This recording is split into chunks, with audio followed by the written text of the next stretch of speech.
So today I'm going to introduce the recognition method.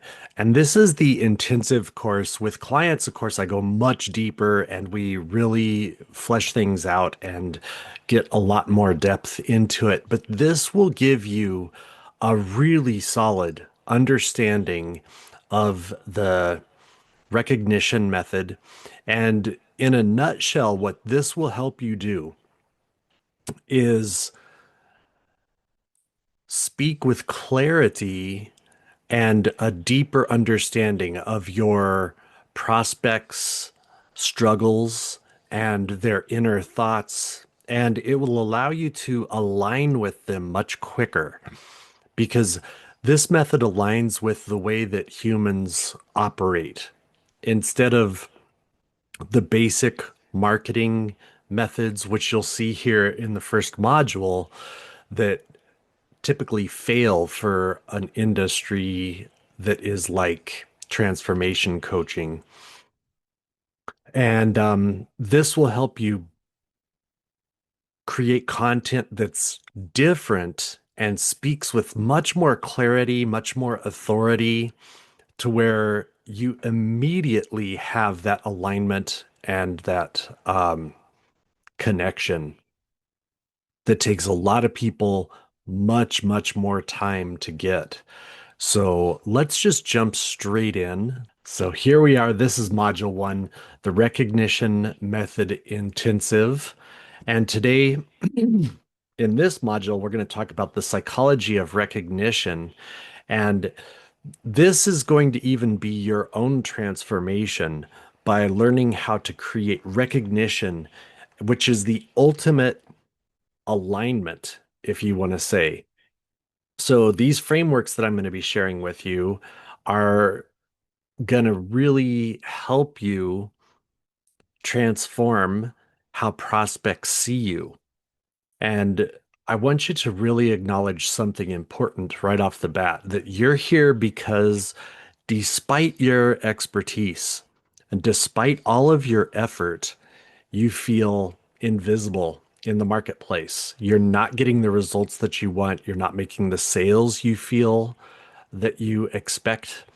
Um, you're not getting the engagement. There's something going on that you are not clear about, but somehow you feel invisible.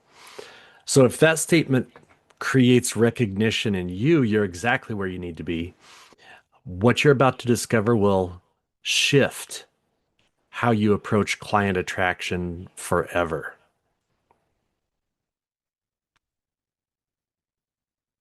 So there's a crisis that all of the expert coaches face that I call the invisible expert phenomenon.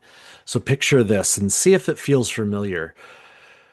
You wake up Monday morning, you check your calendar for the week, and even though you've posted valuable content and you're engaging authentically and you're offering genuine transformation, your calendar remains frustratingly empty. I mean, it's just crickets. It's blank column after blank column after blank column. You're ready for the calls for the day, and there's no calls. You scroll through your social media and see coaches that aren't as skilled, aren't as professional, aren't as knowledgeable. They have less experience, way less credentials, maybe even questionable results, but they seem crazy successful and they seem to be charging a lot of money for it and they're happy. And the voice in your head whispers, maybe I'm just not cut out for this. Maybe I'm not as good as I thought I was. So here's what I want you to understand. This lack of results, this lack of sales, this invisibility where your content seems to just speak into the void is not about your expertise. This is a lack of recognition, and that's what we're going to fix today. So there's three levels of invisibility that can happen in the market. Level one is content invisibility, where your posts get little to no engagement. You feel like you're just talking to an empty room. Content creation feels like a waste of time because it gets no results. And you see similar content from other coaches with a really significant amount of engagement and response. Yours just somehow misses the mark. The second level of invisibility is conversion invisibility. You're not making the sales. People engage with the content, but don't reach out to you. When they do connect, the conversations feel really forced or salesy or never get deep in beyond that surface level of communication. And they seem interested at first, but then disappear. Like you get ghosted. Everybody turns into ghosts. And then the third level is value invisibility, where people reach out but struggle to see your worth. Like they're very interested initially, but then when they find out what the offer is, they don't see it. And there's price objections and a lot of, I need to think about it. I need to discuss this with my spouse, maybe in a couple of months type of responses.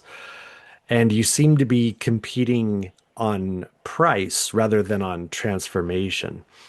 So the truth with all of this, no matter which level invisibility you experience, around 82% of transformation experts experience at least one of these phases before discovering the psychology of alignment or recognition. I would say it's probably even higher than that in the 90s. So, one thing I recognized a long time ago was traditional marketing fails us in the coaching industry when we're an expert coach. And it's what I call the expert paradox. This is something you probably won't hear very often, but I really experienced that the deeper your expertise is, the more of an expert that you are, the harder it becomes to attract clients if you're using conventional marketing approaches.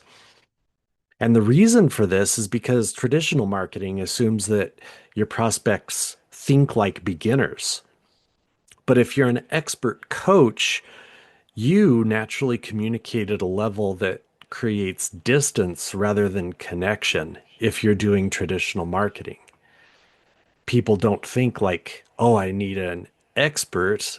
I need just a quick band-aid or something at the beginning level. So there's four marketing myths that really keep you invisible. The first one is people believe they're not getting results, so they think I need to just create more content. If I do 3 posts a day, then I'll be seen by more eyes and I'll get some results. But what actually happens is you exhaust yourself out and your content loses its oomph and you just everything gets watered down. Watered down content that doesn't work won't work if you create more of it. That's the easy way to put it.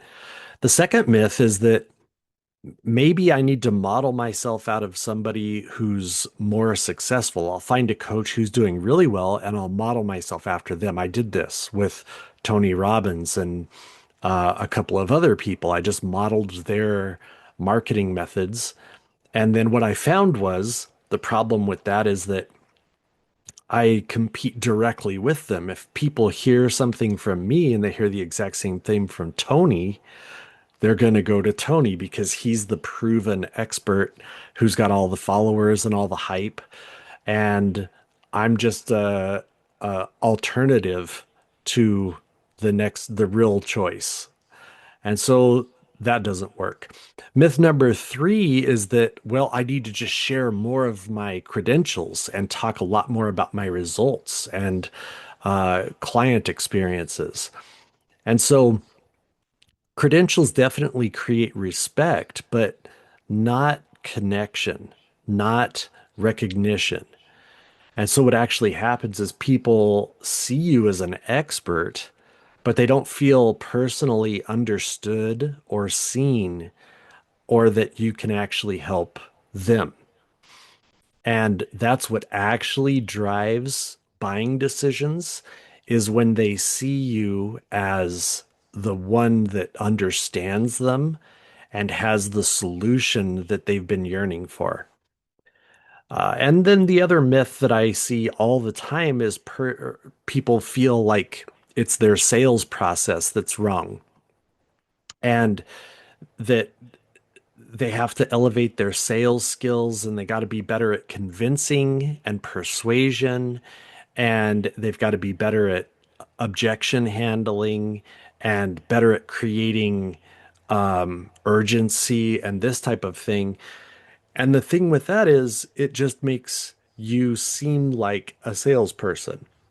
And the expert part of you will lose a lot of credibility if you start to do amateur, high pressure, objection handling sales skills, and that loses a lot of sales. So, how humans actually make decisions is that first, their brain goes through a very specific sequence. First, they get recognition where they say something even unconsciously. All of this happens pretty unconsciously. They get a recognition, this person understands me. They get my situation.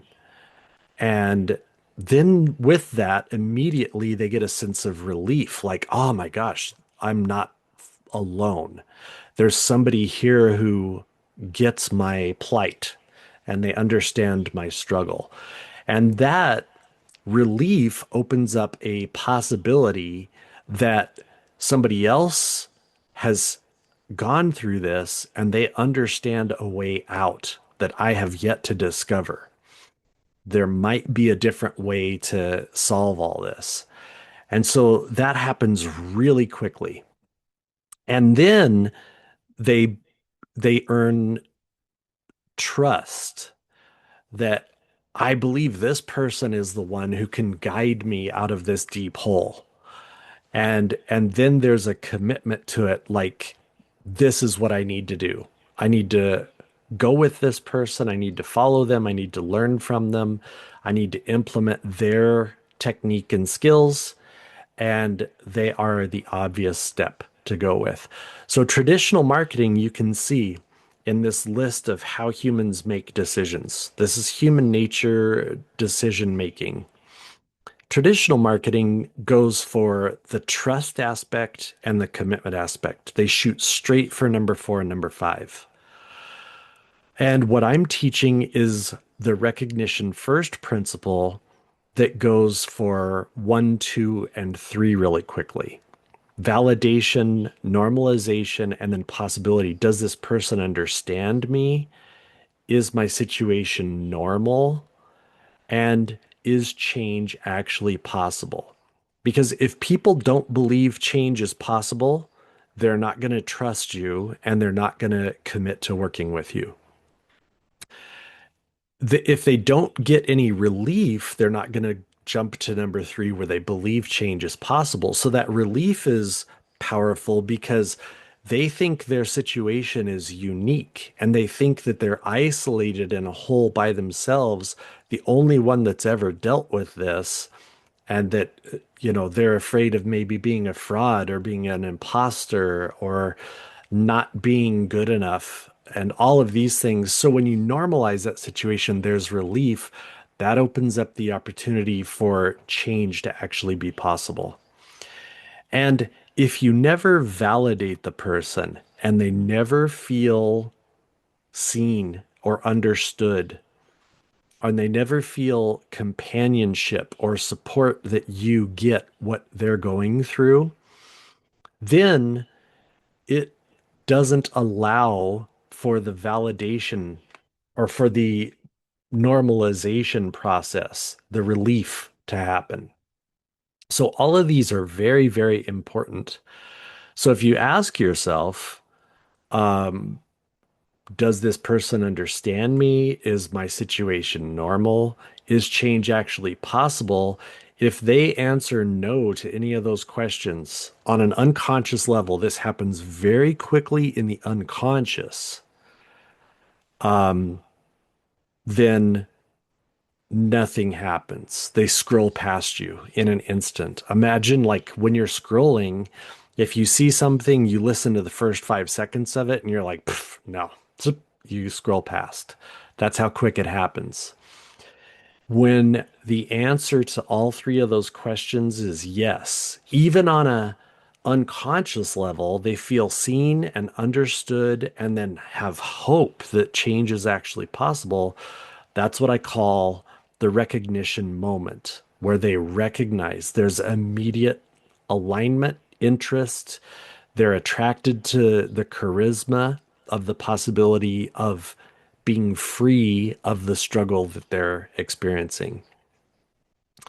So there is actual neuroscience that happens in these recognition moments. The stress hormones decrease, which is a relief response. That's literally that weight of those stress hormones lifting off the shoulders, allowing relaxation to happen.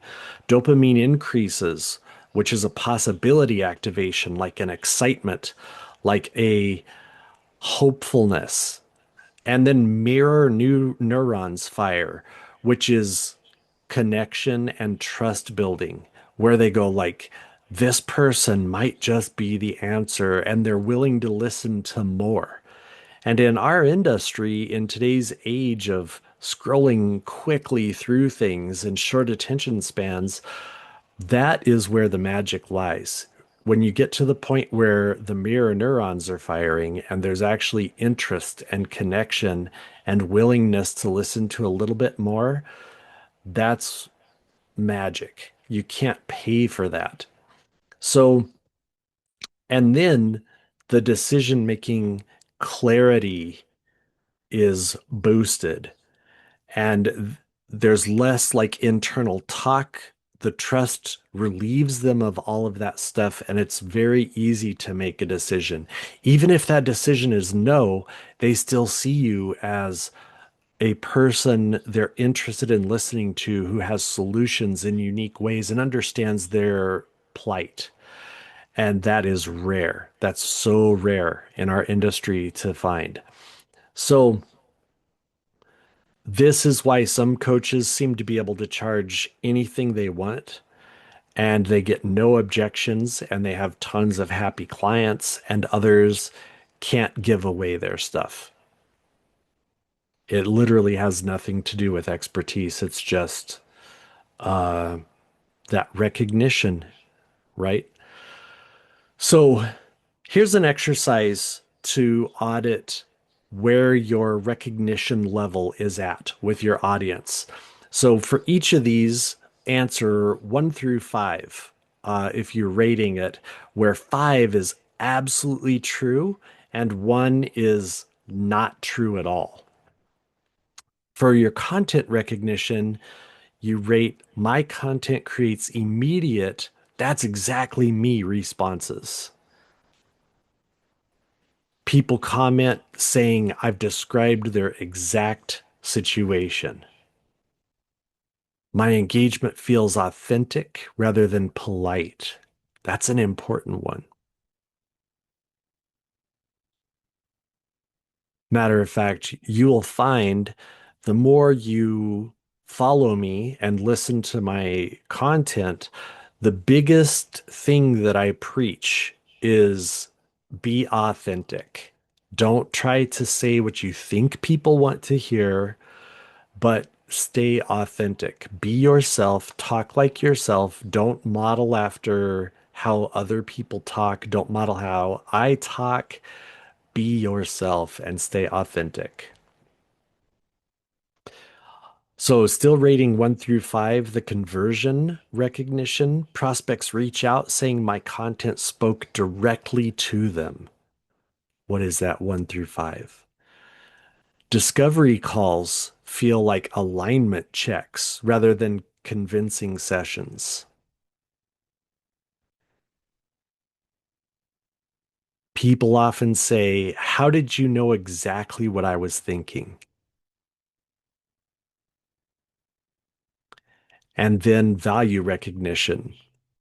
Prospects immediately understand why my approach is different. Price discussions feel like investment conversations, not objection handling. Clients refer others using specific language about my unique value. And then if you add all of these up, here's how you can audit that. If you scored 9 through 17, you need complete recognition realignment. Your content needs to be reworked, your conversations need to be reworked, and how you communicate your value. If you scored 18 through 26, then you just need some significant change, but not a complete reworking. This is where most expert coaches lie, is in this area. Some different clarity, some different value communication, and then some content alignment. If you scored above that, you just need some moderate, like specific gaps that need to be filled. And if you're up here, you don't need me at all. Like you might need a little bit of fine tuning or to address a different problem or something like that. But if you're up here, you're good.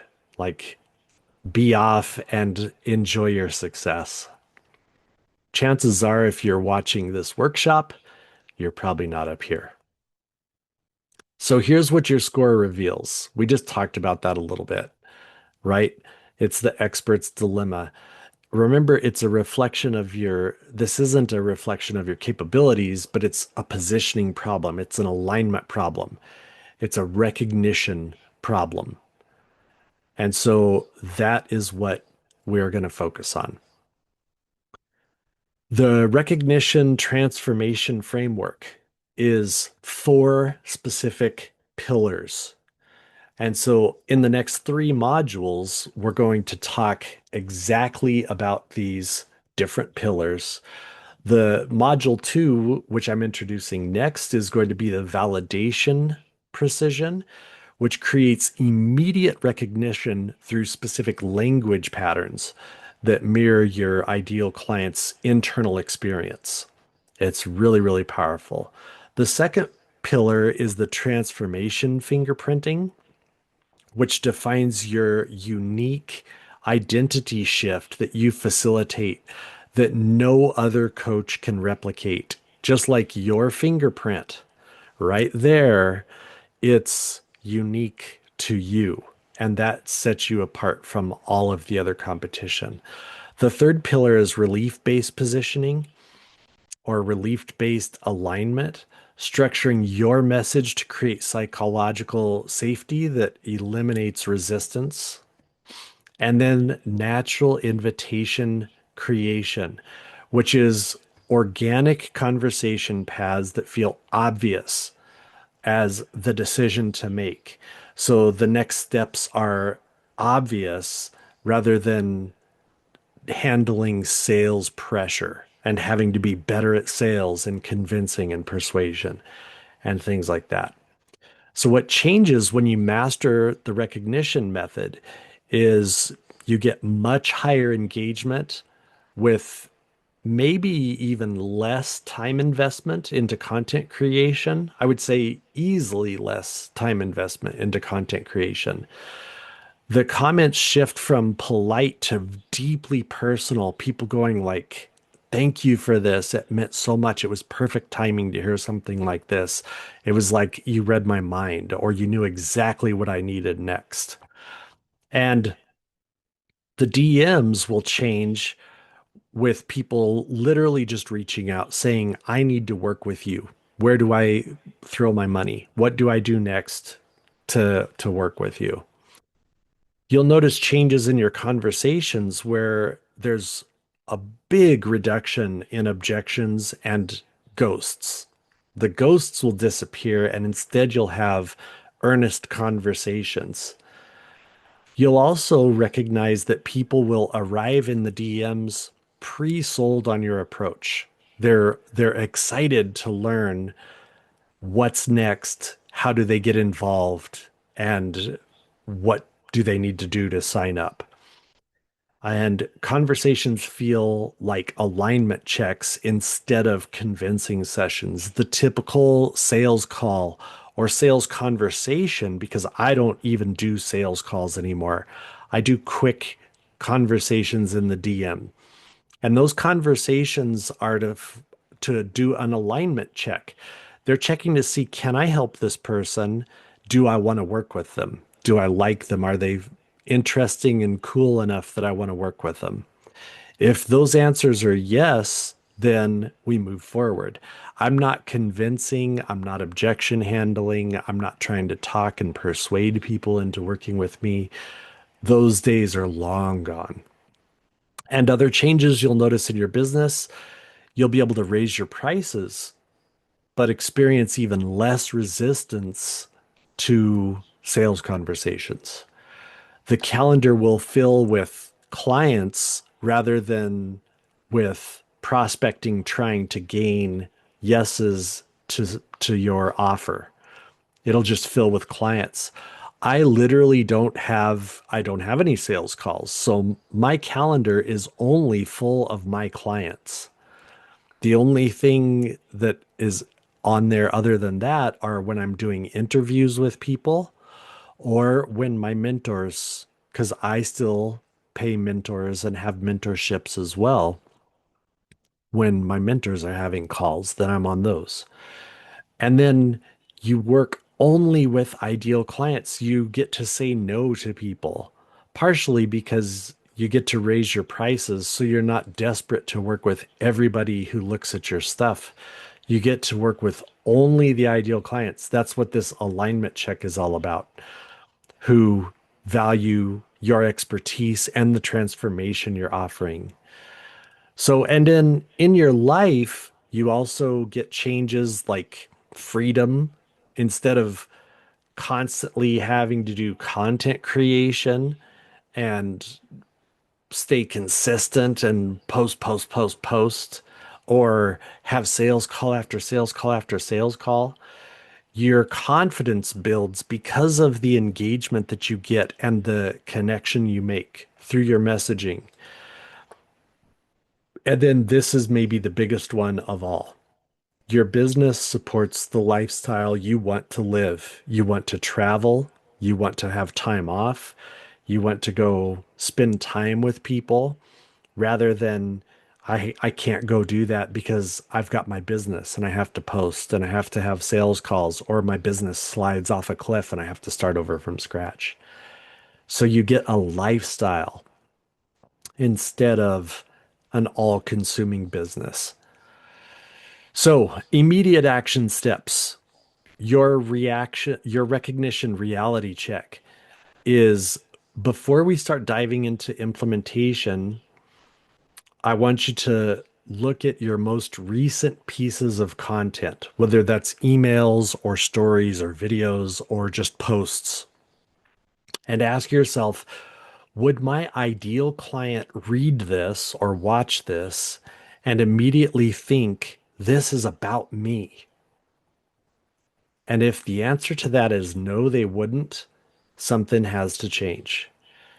Does this create relief about their current situation? When I say current situation, I mean, what are they struggling with that you have the ability to help? If those posts don't create some relief about that issue, then it needs to change. The messaging needs to change. And also ask yourself, how does this show them a different way forward that feels possible?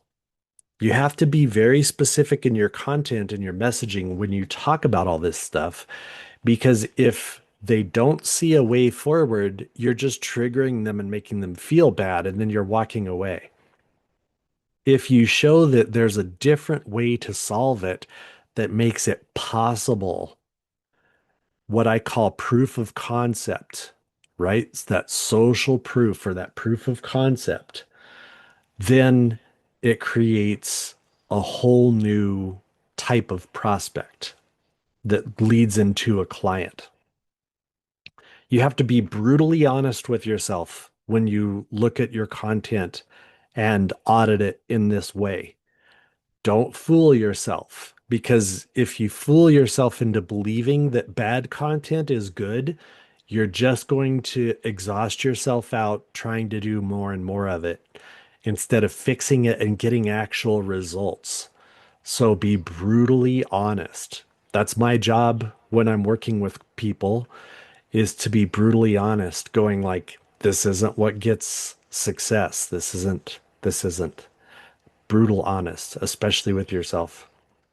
So in module two, we're diving into the four-part validation formula, which is the specific language pattern that creates immediate recognition and positions you as the obvious choice for the transformation that they're looking for. We'll cover how to identify your ideal client's exact internal dialogue, the precise words that create "how did you know" responses, and why specificity creates more connection than broad relatability, and also the validation sequence that eliminates all the competition. So before we move on, I'm going to mention that the recognition method requires just one thing. It's a willingness for you to speak directly to your ideal client's specific experience rather than trying to appeal to everyone. One of the big things that I recognize with clients is they feel like they're leaving a lot of money on the table because they're excluding some people. But what happens when you speak to the general audience and you're trying to include everyone is that your message becomes watered down and generalized, and it doesn't sound powerful because it's not speaking to anyone. And that's when invisibility occurs. So if you want to powerfully speak to your audience, the way you do it is you speak specifically to their experience, to your direct ideal client's experience, and you appeal to them as if you're speaking to one individual with that specific experience. And that's what we're going to cover in module two.